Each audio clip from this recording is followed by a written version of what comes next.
I'm really interested.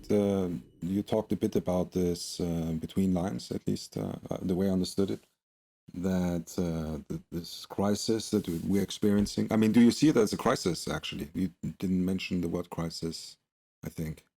I think we have a climate crisis anyway. Yes, So yes. we, for Yeah, yeah. now, forgot about it. That crisis we already have.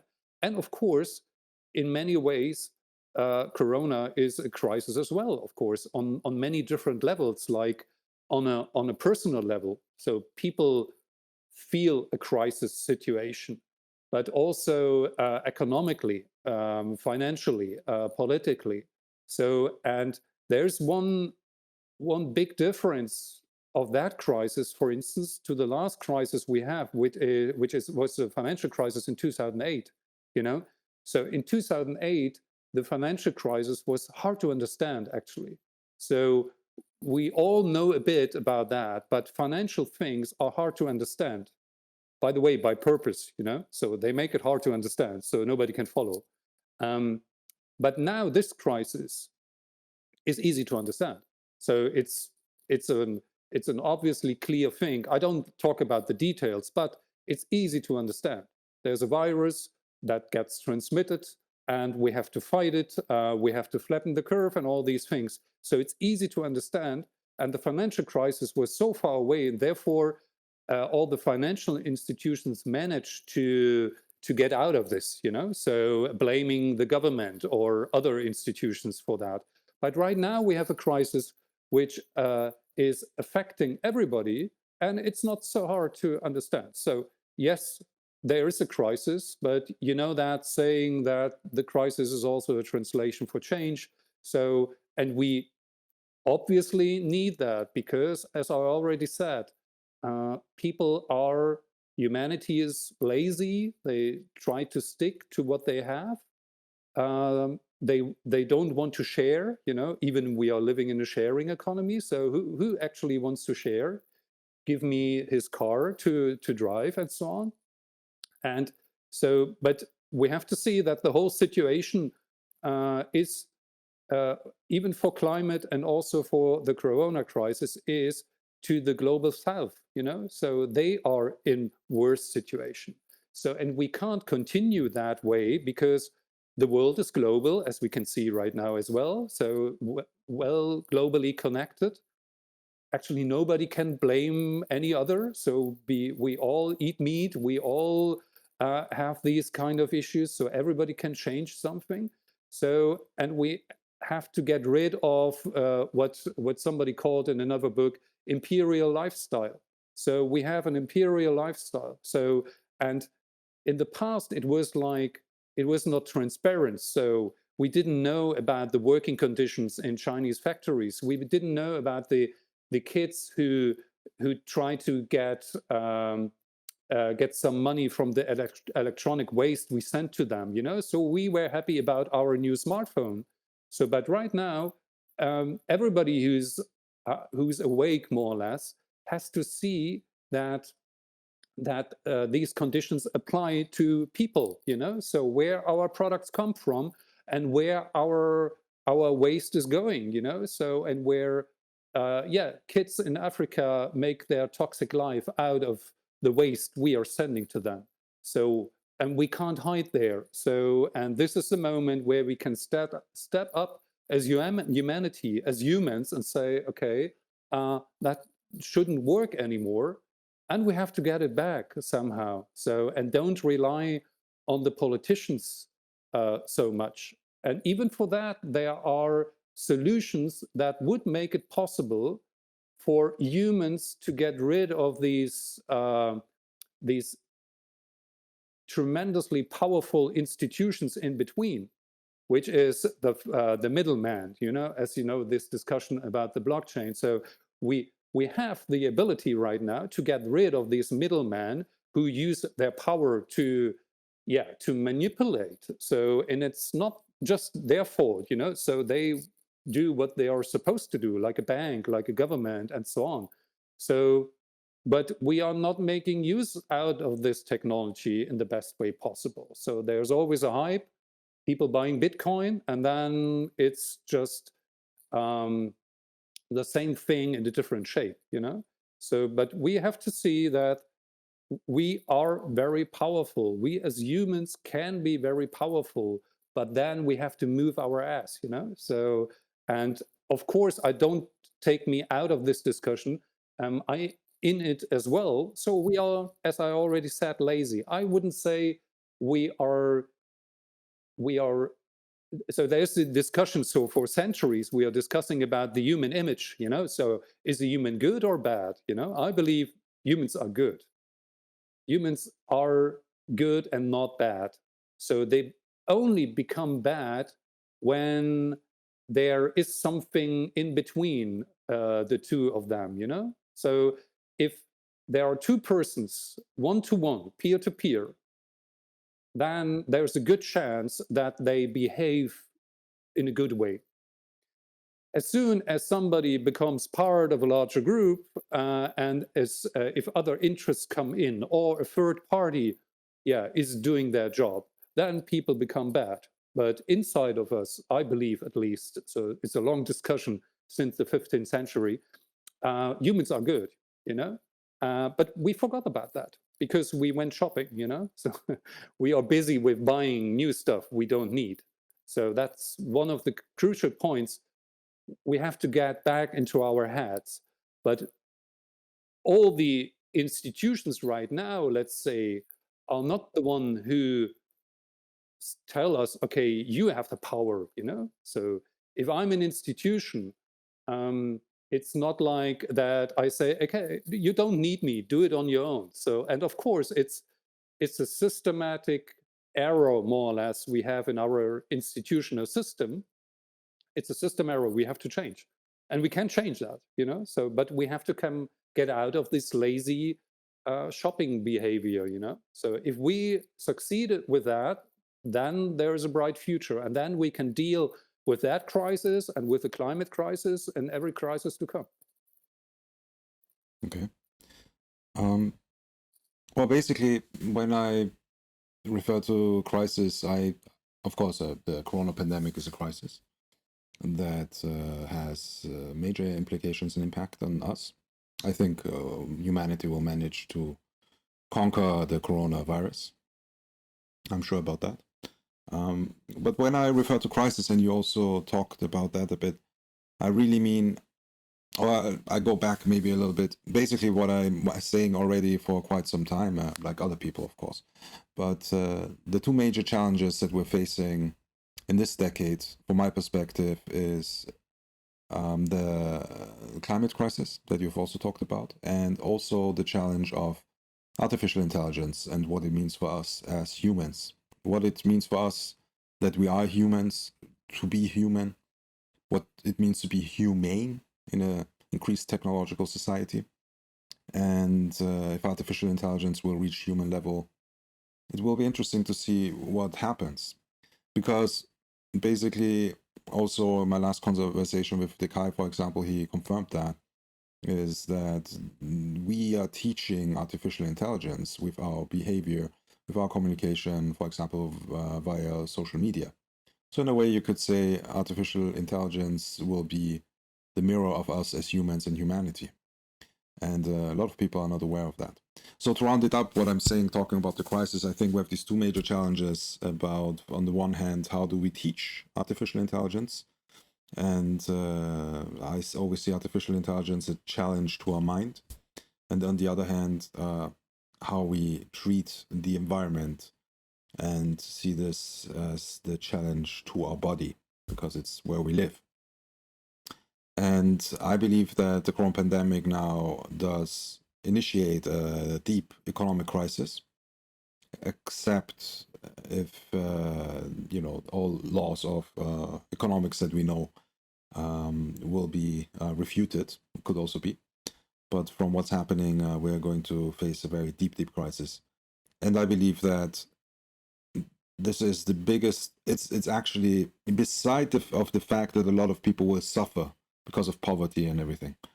But apart from that, which is a big thing, of course, but for humanity, from the perspective of like when you look back to these events right now, from 50 years ago to now, that looking at it, this might be the biggest chance for us, an opportunity to do the things right, whatever is right, but at least shift the steering wheel into the direction that makes us more aware and about the important things.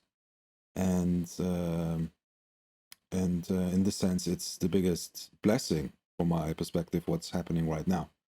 So apart from this aspect of consumption, shopping, and so on and so forth, what are your thoughts on what I've just talked about, basically? Yeah, I already made some notes in my head, what I want to mention. So first of all, looking back from the time 50 years in the future, would probably see the ending of what we know as capitalism, which, by the way, is just a couple of 100 years old. So it's, of course, we don't know anything else than this kind of system. But the economic system and even the political system is quite new. So a couple of 100, 200 years is not quite a long time. So if you look 50 years into the future, it's already a quarter of the time period we are considering now as irreplaceable. So we can't think about anything else. But we have to think about many different things. So when I start dealing with the topic of AI, it was also some 5 years ago at my TEDx talk. It was, I said, you know, and it's still true, and it's still even more true. We are in, let's say, not so good situation, as I already mentioned. So economically, we are seeing the boundaries of development. So the climate change is the loudest wake-up call to say, okay, there is something going wrong, you know? So we have a physical limited planet, so we can't exaggerate everything even much, much more. So this is very obvious, more or less. So, and if you think about possible solutions, then there aren't so many, you know? So we have problems in all these different areas. So, and looking around, there are not so many solutions. And one of these solutions is technology. So one of the solutions we have to fight climate change, poverty, inequality, and all these things is, for instance, artificial intelligence. So it can help us with that. So if a lot of people say, okay, that's going too far, artificial intelligence will wipe us out, and so on and so on, I would say no, because what should be the intention? So why a machine should do that in the first place? But it's a great and tremendous good opportunity, and probably almost the only opportunity we have to meet the challenges of our time. So not only artificial intelligence, but also blockchain and IoT and all these technology trends out there, which are a lot, you know. So they are amplifying each other, they are amplifying themselves, they have exponential growth. So that's a tremendous development going on. And anyway, we can't stop it. And even if that is a theoretical question, we shouldn't stop it, because it might help us, it might save us. But there's a huge but, is this technology is in the hand of people we can't control.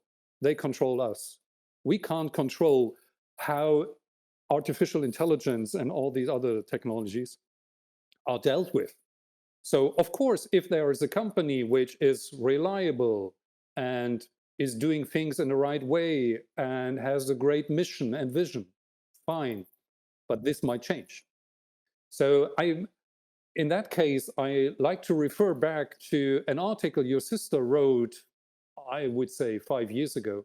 It was called The Constitutional Bug. And I was reading that at this time. It's on Medium, whoever wants to read it. And she wrote a very obvious thing I never thought about before. She said, okay, the basis of our constitutions, the founding moment of our constitution as it is today, knew only three forces, executive, legislative, and judicative. So I don't know, that's not English, but you know what I'm talking about. So police, government, and courts, and just, how do you call that? Justice system. Justice.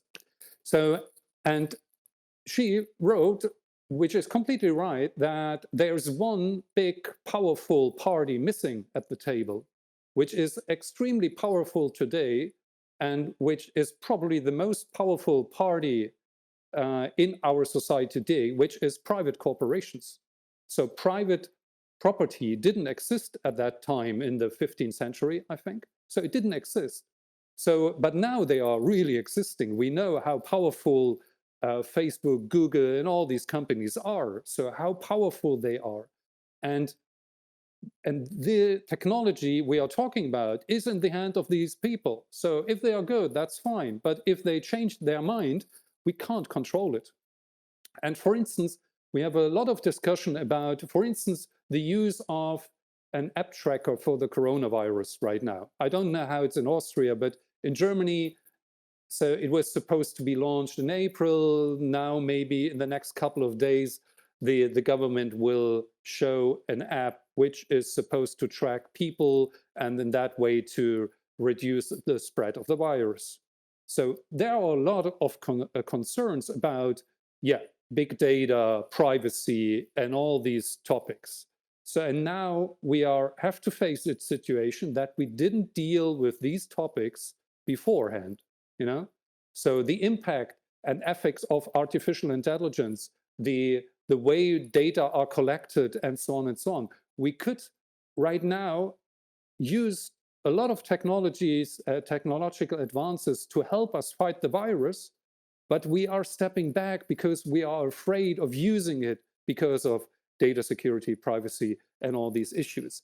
Now we are paying the price for not dealing with that topic before. So nobody knows about the ethics of AI, So we know, there is a problem like game theory, So who should be killed when a car is driving on the street autonomously? And we didn't deal with that question. And if I say we, I mean we as a society. Of course, companies like Tesla are trying to deal with that question. So, but it's a company. So we didn't elect these guys working there. Even if these are nice guys, you never know what happens in the future. So we have to deal with these institutions and have to get the control somehow back to deal with that. And luckily, in Germany, for instance, we have the so much discussed GDPR, so about data security and privacy and so on. So of course, government is able to do things like that. And right now, for instance, it's also good to see that government is not everywhere in the world, but for instance, in Germany, I got a quite different image of politicians in the meantime. So in the way they were reacting to that crisis, to that situation. So I'm really happy how they behave and how they, at least to some extent, get the position back and not are in this kind of every arguments all the time. So, but they are reacting in a really competent, knowledgeable way, which I like a lot. So, and so the parties more or less disappear. Nobody cares where they are from, So at least one part of the society, I would say. But you see politicians that try to react in a calm way, be positive.